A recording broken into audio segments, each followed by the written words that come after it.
नमस्ते दोस्तों, आपका गोल्ड प्राइस टुडे न्यूज़ में स्वागत है।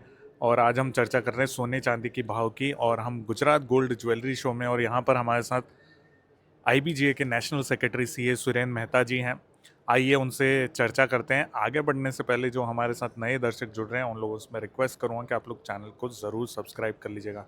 सो मेहता जी, पिछले हफ्ते क्या असेसमेंट रहा? छुट्टी का माहौल बन चुका है पूरी तरह से? हाँ, अभी देखिए पिछले हफ्ते भी क्रिसमस वेकेशन थे और अभी न्यू ईयर आ रहा है। तो इस हफ्ते भी यदि आप पूरा इंटरनेशनल मार्केट का कैलेंडर देखें तो कई कंट्रियों में 2 दिन की छुट्टी है, कहीं 3 दिन की छुट्टी है। तो ये तो पूरा हॉलीडे का माहौल है और मुझे लगता है कि प्रॉपर मार्केट जो है 3 तारीख के बाद ही सही तरीके से खुलेंगे, या 3 तारीख को ही सही तरीके से खुलेंगे। तो मार्केट ऐसी स्थिति में ही रहेगा, जो एक रेंज बाउंड जिसको मार्केट बोलते हैं, with no direction at all, जिसको मैं कह सकता हूँ। तो मेहता जी, पिछले हफ्ते भी एक भाव जो है रेंज में ही घूमता रहा, तो आपको क्या लगता है कि अभी 8-10 दिन जैसा आपने कहा कि ये कंसोलिडेट होता रहेगा? जी बिल्कुल उसी रेंज में प्राइसेस घूमते रहेंगे और इसी प्रकार से आपको 500-600 रुपया भारतीय बाज़ारों में ऊपर, 500-600 रुपया नीचे। और it's basically a trap market जिसको मैं कह सकता हूँ। तो थोड़ा बहुत प्रॉफिट लेके आप एग्ज़िट हो जाइए, या थोड़ा छोटा स्टॉप लॉस लगाकर अगर आप एग्ज़िट हो सकते हैं तो वैसे ही ट्रेड करना चाहिए। सो अगले हफ्ते के आपकी सोने के भाव की क्या रेंज है सर? देखिए मुझे लग रहा है कि रेंज तो ऑलमोस्ट सेम ही आ रही है।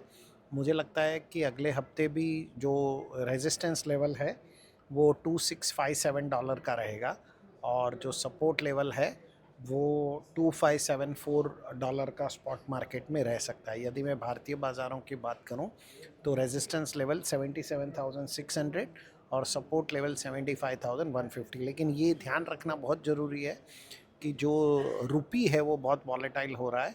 मतलब रुपया बहुत कमज़ोर होता जा रहा है। हमने एक ही दिन में रुपए में लगभग 1 रुपए के आसपास की गिरावट देखी, और ये गिरावट जारी अगर रही तो गोल्ड के प्राइसेस अकॉर्डिंगली इंडियन रुपीस में थोड़े इधर उधर हो सकते हैं, चेंज हो सकते हैं। इस पे बहुत ध्यान देने की ज़रूरत है, क्योंकि इस प्रकार का जो करेंसी मार्केट में वॉलेटिलिटी हमने पहले कभी को पिछले चंद महीनों में नहीं देखी।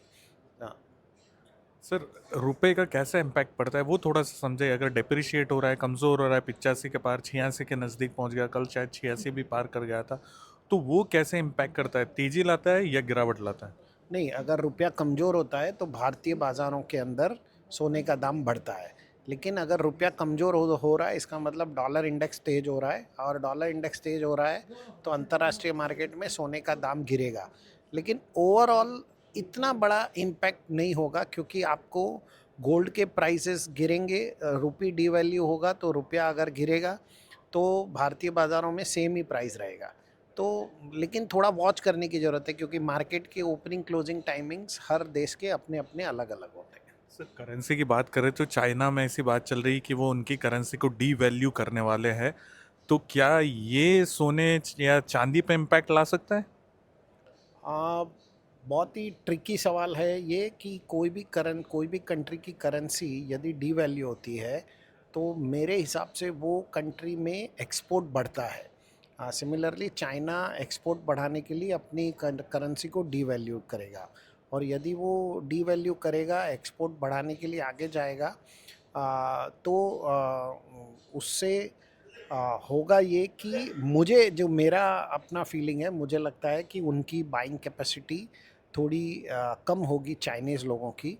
और यदि उनकी बाइंग कैपेसिटी रिड्यूस होती है, तो कहीं ना कहीं पे जो सोने के दाम हैं उसमें गिरावट आने की मुझे थोड़ी संभावना लगती है। और चांदी को कैसे देख रहे हैं सर हम? चांदी की जो रेंज है वो भी बहुत ही रेंज बाउंड रहेगी। सपोर्ट लेवल $28.88 और रेजिस्टेंस लेवल $29.79। यदि मैं भारतीय बाज़ारों की बात करूं तो सपोर्ट लेवल 87,250 और रेजिस्टेंस लेवल एग्जैक्टली 90,000 के आसपास रहने की उम्मीद है। मतलब अगले हफ्ते चांदी 90,000 के पार नहीं जाएगी। हाँ, ऐसा लगता नहीं है मुझे कि पार जाएगी। लेकिन जैसे मैंने कहा, मार्केट बड़ा ही रेंज बाउंड है, बहुत सारी कंट्रियों में हॉलीडेज़ है, तो कोई भी एक कंट्री अपनी ट्रेडिंग आवर्स में वहाँ के जो स्पेक्युलेटर्स होते हैं, वहाँ के जो ट्रेडर्स होते हैं, जॉबर्स होते हैं, वो आपको ट्रैप ज़रूर कर सकते हैं। एक चीज़ और मैं आपसे पूछना चाहूँगा, थोड़ा सा समय बाकी है हमारे पास इसलिए, क्योंकि ये जो सर बुलियन की हॉलमार्किंग की बात चल रही है, आपको क्या लगता है नए साल में ये आ सकता है फैसला? जी बिल्कुल, बिल्कुल नए साल में ये फैसला आने की उम्मीद है, और इसकी बुलियन की हॉलमार्किंग, 9 कैरेट की हॉलमार्किंग, ये दोनों चीज़ें अगले नए 2025 में आने की पूरी पूरी उम्मीद है। आम लोगों को क्या फ़ायदा होगा, या ज्वेलर है उसको बुलियन की हॉलमार्किंग से क्या फ़ायदा होगा? नहीं देखिए, कोई भी हॉलमार्किंग का जो पूरा विषय है वो कस्टमर के लिए बनाया गया है। ज्वेलर को तो एंश्योर करना है कि कस्टमर को वो प्योर माल बेचे, लेकिन साथ ही साथ ज्वेलर के लिए इसमें बड़ी बिजनेस अपॉर्चुनिटी है। ज्वेलर ज्वेलर एक जो लगड़ी बदले का बिजनेस है, वो बहुत बड़ा बिजनेस शुरू हो सकता है इससे, कि आपको पुराना सोना लेना है जो हॉलमार्किंग नहीं है, वो लोगों से इकट्ठा करना है और उसके बदले में उन्हें हॉलमार्किंग किया हुआ बुलियन देना है। तो it's a big business opportunity, उसको नेगेटिव क्यों देखना है। चलिए मेहता जी, बहुत बढ़िया लगा। तो दोस्तों, अगले हफ्ते जैसा कि छुट्टी का माहौल है, नया साल है, आप सभी को जो है हमारी तरफ से नए साल की शुभकामनाएं। सर जी, आप कोई डिस्क्लेमर देना चाहेंगे, साथ ही हमारे दर्शकों को नए साल की शुभकामनाएं भी? बिल्कुल, नए साल 2025 की शुभकामनाएं, और अगला साल गोल्ड मार्केट के लिए अच्छा हो, यही मेरी शुभकामनाएं हैं। और आप सभी बहुत फले फूले और समृद्ध हो। और साथ ही साथ डिस्क्लेमर में ये देना चाहूँगा कि मैं इस प्रकार की कोई ट्रेडिंग करता नहीं हूँ, और आप भी यदि कोई ट्रेडिंग करते हैं तो स्टॉप लॉस लगा कर करें, और जो लॉस आप बुक कर सकते हैं उतना ही ट्रेड करें, उससे ओवर ट्रेड ज़्यादा ना करें। दोस्तों, यहाँ पर मैं भी डिस्क्लेमर दे दूं कि मैं भी कोई ट्रेडिंग नहीं करता हूँ, और अगर आप कोई खरीद बिक्री करते हैं तो अपने वित्तीय सलाहकार की राय अवश्य लीजिए। Thank you so much Mehta ji, अपना समय देने के लिए। Thank you.